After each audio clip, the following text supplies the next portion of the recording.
오늘 시장이 아까 제가 조금 많이 피로했다라고 얘기를 좀 드렸는데, 그러니까 오늘 전약 후강으로 갈 거라고 생각을 하기는 했어요. 오늘 장 초반엔 당연히 약할 수밖에 없고, 약하게 출발을 해서 아마 점점 회복되는 구간으로 가지 않을까라고 좀 생각을 했단 말이에요.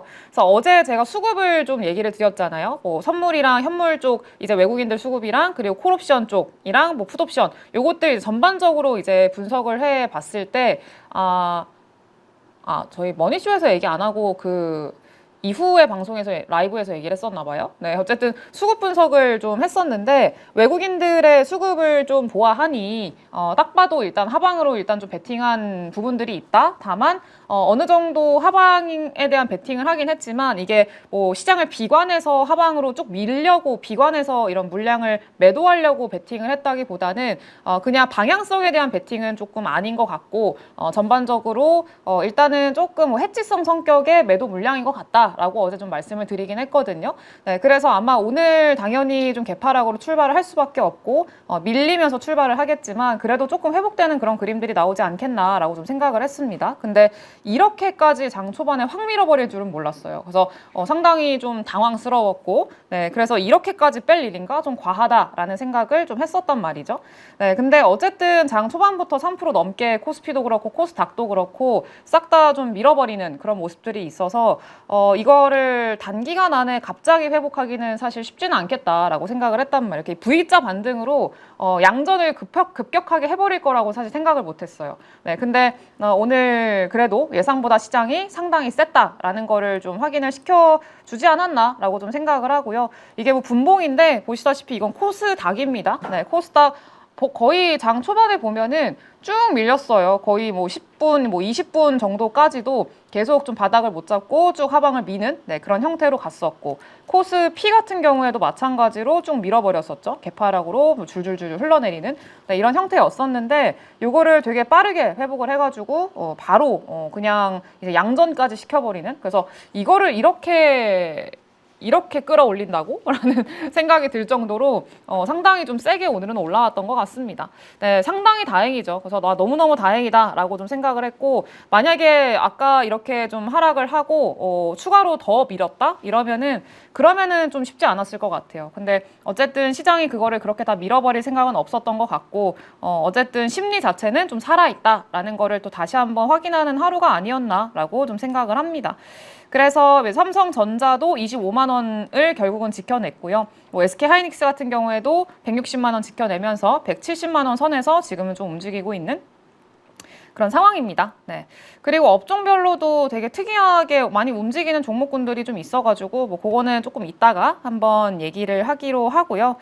요즘 장이 너무 어려워요 라고 하셨는데 엄청 어렵죠. 네. 그래서 이번에 이건 좀 웃겨가지고 가지고 왔는데 월스트리트 저널에서 이렇게 평가를 했대요. 미친 시장이라고. 네. 한국 증시가 세상에서 가장 미친 주식시장이다 이렇게 좀 평가를 했다고 합니다. 그래서 공포의 놀이기구로 전락했다라고 얘기를 하더라고요. 한국 증시가 도박판이자 카지노다. 네, 우리가 맨날 그 얘기 하잖아요. 강원랜드 왜 가냐? 그냥 주식해라. 뭐 이런 얘기들 많이 이제 우스갯소리로 하는데 해외에서 보기에도 좀 그런가 봐요. 그래서 거래 60에서 70%를 쥐고 있는 게 개미고 이 개미 1,400만 명의 손실이 집중되고 있다라고 얘기를 하고 있습니다. 네, 그래서 이제 가장 미친 주식시장이다라고 평가를 했는데 그 정도로 우리가 지금 너무 변동성이 심하다, 좀 피곤하다라고 생각을 하는 게 이상한 일이 아니라는 거예요. 네, 우리 다 같이 힘든 시장이고 지금 뭐 이런 시장이 다 있나 싶을 정도이기도 하고 좀 그런데 어쨌든 아직까지 워낙 좀 이번 연도에 워낙 변동성이 심했기 때문에 그 여진이 계속 좀 이어지고 있는 상황이다라고도 생각이 듭니다. 네, 그래서 변동성이 어쨌든 좀 완화가 돼야 되는데 변동성이 좀 잡혀야 되는데 이게 빠른 시간 안에 잡히지는 못하는 것 같아요. 계속 여진이 좀 이어지면서 변동성이 여전히 큰 상태로 조금씩 좀 이어지는 형태라고 생각을 해야 될 것 같습니다. 근데 중요한 거는 너무 부정적으로만 볼 시장은 아니라는 거예요. 네. 그래서 뭐 어딜 가나 지금 시장을 뭐 그렇게 부정적으로 보지 않는다라고 하면은 그러면 또 되게 뭐라고 하더라고요. 부정적으로 봐야 되는데 시장이 안 좋은데 왜 부정적으로 보지 않냐 뭐 이러면서 뭐라고 하던데 근데 뭐 지금 오늘 그렇게 빼도 다 끌어올리잖아요. 네, 이게 되게 이례적인 거거든요. 그게 진짜 쉽지 않거든요. 안 되는 시장이면은 이렇게 끌어올리지 못합니다. 그래서 뭐 만약에 바닥을 잡는 것도 다행인데 보통은 바닥을 잡고 그러고 그냥 지지부진하게 좀 마감을 하는 경우들이 되게 많단 말이에요. 근데 오늘처럼 이렇게 미친 듯이 끌어올려서 양전까지 성공을 시킨다? 이거는 상당히 이례적입니다. 그래서 물론 종목들의 변동성이 너무 크니까 그게 이제 좀 심장이 덜컹덜컹 하기도 하고 좀 그러는데 그래도 여전히 좀 힘 자체는 많이 살아있는 것 같아요. 네, 그리고 오늘의 특징적인 내용이라고 한다면 지금 엄청난 순환매 장입니다. 네. 우리 블루베리님 안녕하세요. 그쵸? 뭐. 네, 다이나믹하고 좋구만 뭐라고 하셨는데 상당히 긍정적이신 것 같아요. 네, 그렇죠. 다이나믹한 심심한 것보다는 좋을 수 있죠. 네, 도파민도 터지고, 네, 그래서 미장이 더 편하다, 마음은 더 편하다라고도 이제 말씀하시기도 하고 그러는데, 네, 아무튼 충청도 분이신가요?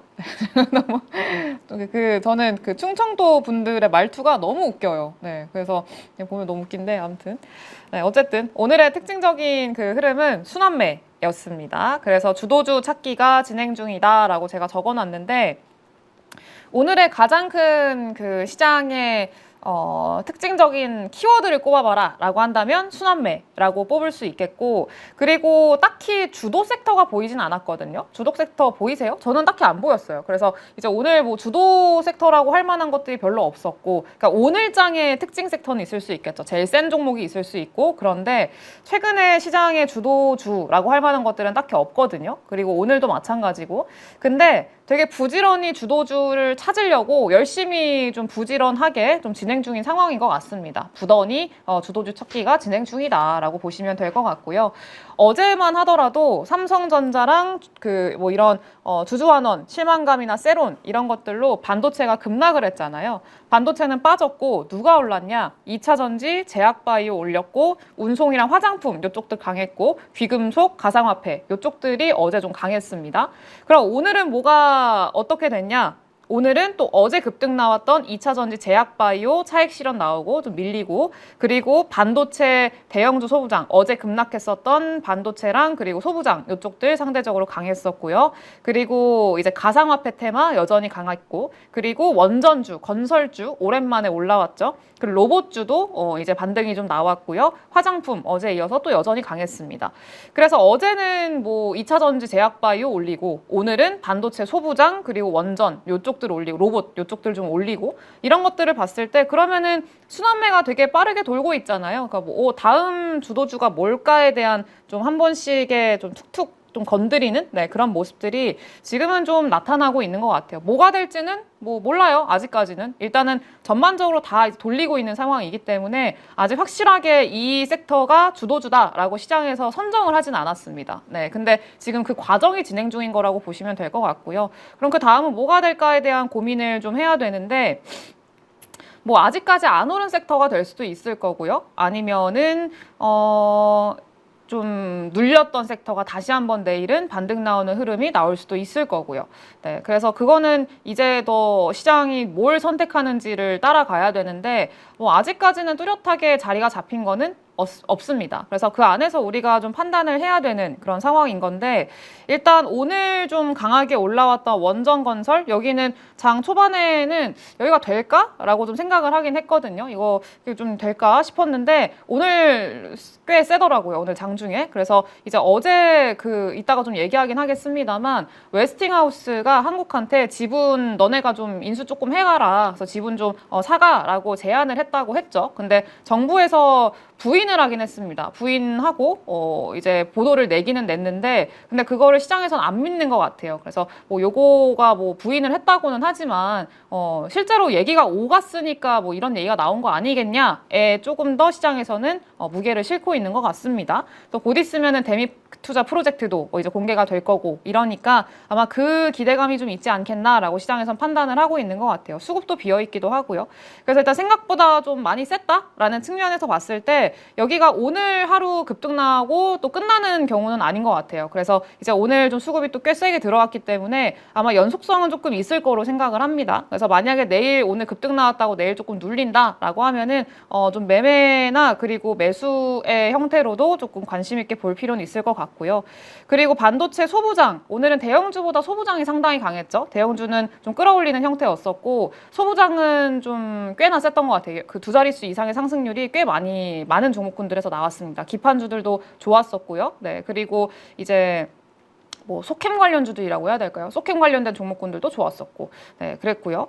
그리고 뭐 소부장이야, 계속 뭐 반도체 대형주들보다는 조금 더 강할 가능성이 높겠죠. 지금 워낙 또 투자 삽도 뜨고 있고 투자도 좀 진행이 되고 있고 이러니까 소부장들 기대감이 있고 가상화폐 같은 경우에도 여기가 생각보다 그렇게 오래 가는 것 같아요. 저는 개인적으로 조금 더 변동성이 더 크지 않을까라고 생각을 했는데 워낙 시장의 변동성이 크고 시장의 자금들이 조금 빠져나가고 막 그렇다 보니 오히려 가상화폐 쪽으로 돈들이 좀 많이 몰리는 것 같고요. 그렇다 보니까 가상화폐 테마 쪽에도 이제 수급이 조금 더 많이 실리는 그런 모습이기는 합니다.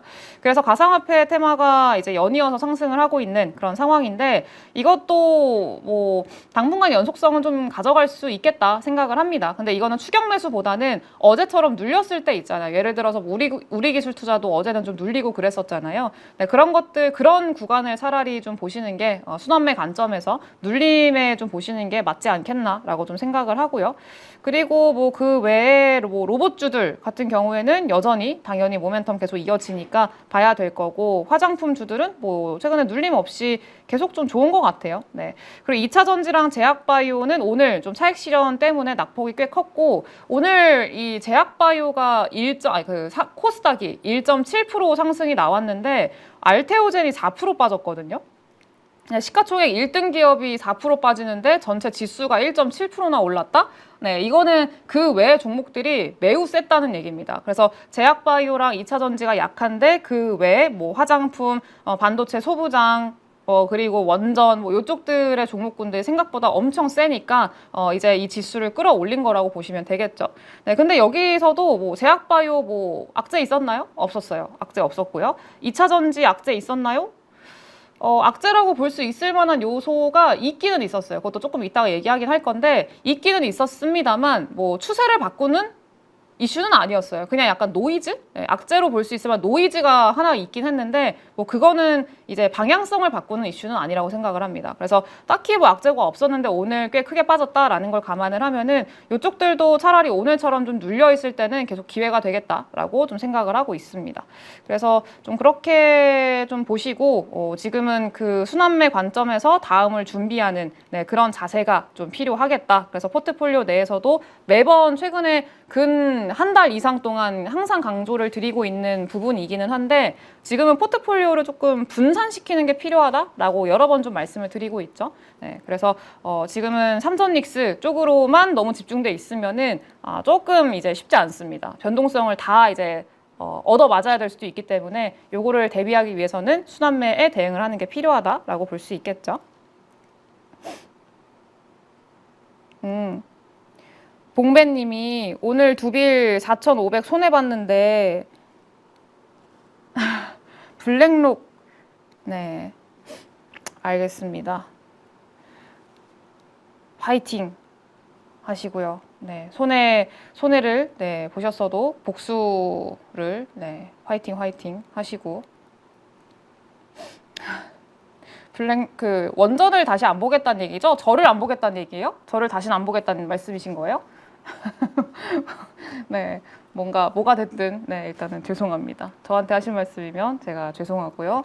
네, 아무튼, 원전도 어쨌든 좀 돌림이 나오고 있으니까 저는 지금 오늘 한 번에 반등해서 끝날 거라고 생각은 안 합니다. 네, 그래서 일단은 수급이 또 꽤나 세게 들어왔잖아요. 오늘은 물론 건설주들 중심으로 더 많이 들어오긴 했어요. 현대건설도 그렇고.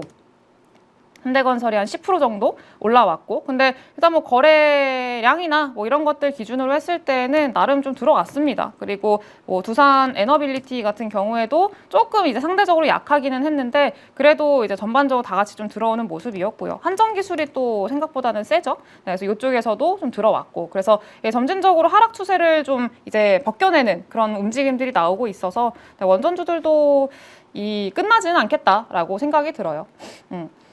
그리고 요거는 제가 앞서서 반도체 기업들, 그러니까 반도체 탑2, 네, 요쪽으로만 너무 쏠려 있으면은 이제 시장의 변동성을 너무 온몸으로 이제 경험을 해야 된다. 그래서 이제는 포트폴리오 분산이 필요하다라고 꽤 오래전부터 말씀을 계속 드리고 있는 그런 상황이잖아요. 네, 근데 지금 이 순환매가 당분간 조금 더 나올 수밖에 없는 이유가 뭐냐라고 한다면 좀 구조적인 이유가 있다고 생각을 해야 될 것 같아요. 그러니까 왜 지금 최근에 반도체만 조금 안 좋냐라고 한다면 이게 우리나라만의 문제는 아니거든요. 미국 증시에서도 최근에 반도체, AI 관련주 이쪽들이 상대적으로 다른 섹터들에 비해서는 조금 부진한 편이기는 해요. 네, 그래서 다른 업종 뭐 은행이라던가 뭐 소비재라던가 이쪽들도 어제는 꽤 강했었고, 근데 반도체, 기술주 이쪽들만 좀 안 좋았죠. 그리고 이제 뭐 소프트웨어 관련된 기업들도 강했었고. 조금 차별화가 좀 진행이 되는데 이게 왜 이렇게 좀 진행이 되냐라고 하면은 일단은 첫 번째가 일단 물가에 대한 부담이 좀 하나 적용이 되고 있다라고도 봐야 될 것 같아요. 왜냐하면 반도체 값이 계속 메모리 가격이 올라가고 있는 상황이잖아요. 반도체 값이 계속 폭등을 하고 있고 AI 붐 때문에 반도체 품귀 현상이 계속 좀 이어지고 있는 상황이고 내년까지도 이게 해소가 되기는 되게 어려워 보이고, 이러니까 지금 뭐 전자제품 가격이나 그리고 전기 요금이나 이런 것들이 슬금슬금 계속 올라가고 있는 그런 상황이란 말이에요. 그래서 지금 물가지표에서도 이 영향이 실제로 좀 반영이 되고 있어요. PC 물가지표에서도 이게 6월 달에 그 내용, 디테일한 그 내용들을 보면은 세부적인 지표에서 이미 반영이 되고 있는 그런 상황이거든요. 그래서 아마 연말쯤에는 이 AI 관련 붐 때문에 물가가 한 0.5%포인트나 더 오를 수도 있다라는 분석들도 미국 내부에서 나오고 있기도 합니다. 네, 그래서 만약에 그렇게 오르면은 서민의 생활비 부담도 커지고, 그리고 이제 정치권도 좀 곤란해지잖아요. 그러니까 이 정치권이 곤란한 게 제일 문제이긴 해요. 그래서 지금은 11월 달에 중간 선거를 앞두고 있고, 오늘도 트럼프 대통령의 지지율을 보니까 또 저가를 경신을 했더라고요. 그래서 이제 이런 좀 상황에서 이런 물가가 오르는 것들, AI 붐 때문에 물가가 오르는 것들, 이런 것들이 계속 좀 공격을 받고 있고 좀 이제 별로 유리한 상황은 또 아니다 보니까 요것 때문에 이 정치권 입장에서는, 그러니까 지금 현재 공화당이나 이쪽들 입장에서는 이제 잠깐 이 반도체나 AI 이쪽들이 살짝 관심 밖으로 비껴나가는 게 오히려 더 좋을 수도 있다는 거죠. 그래서 이제 그런 것도 일단 첫 번째가 하나가 있고요. 그리고 이 뭐 엔비디아마저도 원가가 너무 좀 비싸다라는 거에 좀 손을 든 그런 상태예요. 오늘도 그런 내용이 있었죠. 엔비디아가 어제였나요? 고객사들한테 이 가격 15% 이상씩, 서버 가격 15% 이상씩 인상하겠다라고 통보를 했다고 하죠. 네, 그래서 어쨌든 이게 본인들이 다 소화하기에는 좀 벅차니까, 원가 부담이 좀 크니까 이제 고객사들한테 전가하기 시작을 했다라는 그런 얘기예요. 네, 그러면은 전가를 하기 시작하면은 당연히 AI에 이제 투자하는 그런 빅테크 기업들도 안 그래도 투자 규모가 엄청 큰데 가격 인상까지 통보를 받으면은 투자 안에 들어가는 돈은 더 들어가겠죠. 네, 그래서 이제 부담도 더 커질 수밖에 없고 돈을 더 끌어와야 되고 그런 상황이라는 그런 얘기입니다. 네, 그러니까 이제 요게 이제 국채 시장까지 영향을 주면서 국채 시장을 좀 삐걱대게 만드는 요인이 되고 있다고 보시면 될 것 같아요. 그래서 그 빅테크들이 자금을 또 조달을 하려고 하면서 미국 장기채 시장에다 또 부담을 주고 있기도 하고, 미국의 뭐 재무장관이 국채 금리를 안정시키려고 하고는 있는데 잘 안 먹히는 이유 중에 하나가 또 요거이기도 합니다. 뭐 그렇게 해봤자 계속 부담은 커질 텐데 라고 시장에서 생각을 하고 있는 거죠. 네, 그래서 결국은 물가 올리고 국채 시장 흔들고 빅테크 부채 걱정까지 키우고 있고 뭐 이러는 반도체나 AI가 11월 달 중간 선거를 앞두고 있는 이런 미국의 정치권 입장에서는 그렇게 달갑지는 않다는 얘기예요. 네, 그래서 다들은 반도체가 한동안은 조금 이제 좀 숨 고르기를 하는 것도 괜찮을 수 있겠다라고 이제 판단을 하고 있을 수도 있다는 거죠. 네, 그래서 이제 그 결론적으로 봤을 때는 그런 조금 이 시장의 관심을 살짝 이제 돌리자라는 어떤 뉘앙스의 흐름들이 잡힐 수 있고, 그러면서 AI나 반도체 외에 그런 섹터들로도 충분히 좀 순환매가 나타날 수 있다라는 게 좀 그 쟁점이라고 보시면 될 것 같습니다. 그래서 지금 뭐 11월 달까지 뭐 증시가 전반적으로 무너지거나 그럴 가능성은 저는 거의 없다고 생각을 하고요. 거의 매우 희박하다고 생각을 하고, 그럼 그 이전처럼 AI나 반도체 중심만으로만 주식시장이 올라갈 것이냐라고 한다면 그것도 조금 부담스러운 상황인 거는 맞기 때문에 그 외의 섹터들까지의 순환매가 이제 아마 당분간은 조금 주도하지 않을까라고 좀 판단을 하고 있습니다. 그래서 요거는 뭐 사람마다 생각은 다를 수 있겠죠. 근데 저는 개인적으로 그렇게 좀 판단을 하는 게 지금 현재 상황으로는 맞지 않을까라고 생각을 하고 있는 거고, 그거에 맞게 지금 포트폴리오를 좀 많이 분산시켜서 대응을 하는 게 맞지 않을까 싶어요. 네, 그리고 요거는 이제 목요일 날 아침이죠. 내일인데 현지 시간 기준으로 내일이니까 목요일입니다. 그래서 우리나라 시간 기준으로 목요일 아침 6시 네, 요때쯤에 엔비디아 실적 발표가 진행이 돼요. 그래서 지금 요거에 시장에 관심이 많이 쏠려 있는 그런 상황입니다. 지금 중요한 건 이제 반도체 한데 중요한 건 주주환원이랑 그리고 수급 그리고 업황 이렇게 세 개가 제일 중요한데 주주환원 끝났죠? 그리고 주주환원으로 인한 수급 이탈도 대부분 좀 마무리가 되고 있는 상황이고, 그럼 나머지 중요한 거 뭐예요? 업황입니다. 업황이 하나가 남아있는 상황인 거죠. 네, 그래서 엔비디아 실적 발표를 통해서 이제 업황을 확인을 해야 되는데, 이 업황은 어제도 말씀드렸다시피 이제 P에서 QS 사이클로 넘어가고 있는, 전환되고 있는 국면이고, 이 QS 사이클이 어떻게 진행이 될지를 이번 엔비디아 실적 발표 때 아마 분명하게 확인을 하려고 시장에서는 할 거다라고 어제 이제 말씀을 드렸던 걸로 기억을 합니다. 네, 근데 이번에 그러면은 실적 발표 전에 우리가 확인해야 되는 체크 포인트는 뭐냐라고 한다면 중요한 거는 매출 뭐 이번 실적 뭐 절대적인 실적 숫자 이것도 당연히 중요하긴 하죠. 근데 그것보다 더 중요한 거는 다음 분기에 대한 가이던스, 이거 일단 제일 중요하고요. 그리고 블랙웰 울트라나 GB300 램프업 어떻게 좀 잘 진행이 되고 있는지, 그리고 타임라인은 우리가 예상했던 바대로 진행되는지 그거 체크해야 되고, 그리고 루빈 요거 일정도 핵심 변수가 지금은 좀 될 거다라고 보시면 되겠습니다. 네, 그래서 일단은 숫자적으로 봤을 때 뭐를 좀 봐야 되냐? 숫자는 일단 시장의 눈높이는 어느 정도 있어요. 근데 지금 뭐 주가상으로 봤을 때는 딱히 뭐 기대감이 있는 것 같지는 않거든요. 왜냐하면 엔비디아가 거의 7거래일 연속으로 하락을 했고, 이게 뭐 굉장히 이례적인 일이라고 하더라고요. 네, 그래서 지금 뭐 실적 발표를 겨우 하루 앞두고 있는 그런 상황인데, 그 상황에서 주가가 이렇게 계속 연속적으로 하락을 한다는 거는 이미 주가상으로 그렇게 딱히 반영을 안 하고 있다는, 기대감을 반영을 안 하고 있다는 얘기거든요.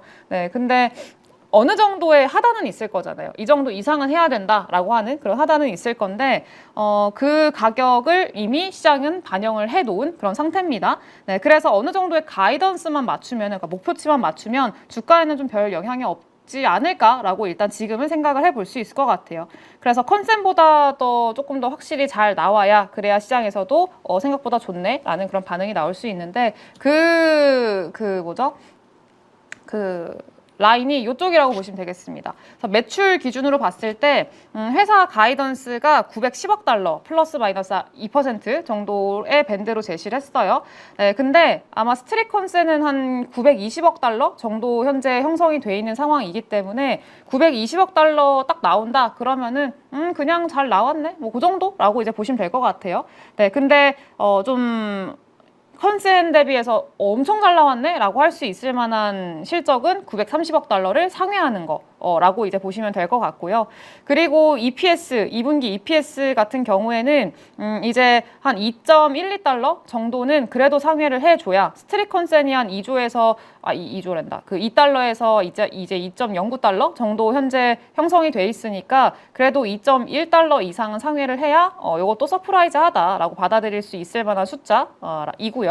그리고 뭐 GPM 같은 경우에도 지금 회사 가이던스가 75%거든요. 그래서 이제 이익률이 75% 나올 거라고 회사에선 제시를 했고, 스트릿 컨센도 75% 유지하지 않을까라고 예상을 했고, 아마도 상승 트리거는 75% 방어만 해주면은 그래도 이제 상당히 괜찮았다라고 평가를 할 것 같아요. 왜냐면은 이미 전분기 때 엔비디아가 가이던스로 75%의 이익률을 제시를 한 게 시장에서 조금 되게 서프라이즈 했거든요. 저거를 지금 메모리 가격이 저렇게 올라가고 있고 반도체 가격이 저렇게 올라가고 있는데 이익률을 저렇게 유지할 수가 있다고? 라는 게 그때의 좀 서프라이즈한 부분이었단 말이에요. 근데 이번에 만약에 이런 좀 방어력 있는 그런 이익률을 보여준다라고 하면은 시장에서는 되게 긍정적으로 평가를 할 수 있겠습니다. 네, 그래서 그리고 또 추가적으로 이제 그 GB300 이런 것들 또 만들고 제품 출시하고 베라루빈도 출시하고 그러면서 본격적으로 하반기엔 램프업을 좀 해야 되는 시기잖아요. 네, 근데 그럼에도 불구하고 보통 신제품이 출시가 될 때는 이익률이 좀 줄어들거든요. 네, 근데도 불구하고 이익률을 이렇게 방어를 한다라는 것 자체가 시장에서는 상당히 긍정적으로 평가할 수 있을 만한 부분이라는 거죠. 그리고 3분기 매출 가이던스 같은 경우에는 이제 마찬가지로 예상치를 좀 상회하는 구간은 이쪽 정도 있다. 1,040억 달러 정도 제시를 하면은 네, 그러면은 이제 시장에서는 좀 괜찮네라고 평가를 할 수 있겠습니다.